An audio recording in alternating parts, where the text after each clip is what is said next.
নিজ নাগরিকদের জন্য যুক্তরাষ্ট্রে ভ্রমণের সতর্কতা জারি করেছে যুক্তরাজ্য ও জার্মানি।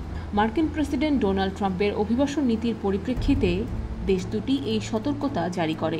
সম্প্রতি যুক্তরাজ্য ও জার্মানির কয়েকজন নাগরিক যুক্তরাষ্ট্রের সীমান্তে আটক হয়েছেন। তারপরেই এই দুই দেশ তাদের নাগরিকদের জন্য ভ্রমণ পরামর্শ আপডেট করেছে।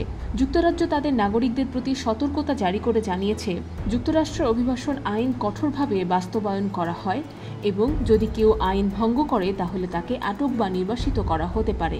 এতে বলা হয়েছে, যুক্তরাষ্ট্রে প্রবেশের সময় আপনাকে সব নিয়মকানুন মেনে চলতে হবে। অন্যদিকে জার্মানি তাদের ভ্রমণ পরামর্শে জানিয়েছে, electronic system for travel authorisation বা যুক্তরাষ্ট্রের ভিসা থাকা সত্ত্বেও সীমান্ত কর্মকর্তাদের সিদ্ধান্তের ভিত্তিতে প্রবেশ অনুমতি দেওয়া হয়।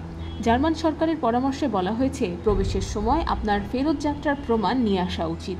এছাড়া কানাডাও তাদের নাগরিকদের সতর্ক করে জানিয়েছে, যুক্তরাষ্ট্রে ভ্রমণের আগে অভিবাসন নীতিমালা পুনরায় পর্যালোচনা করা উচিত।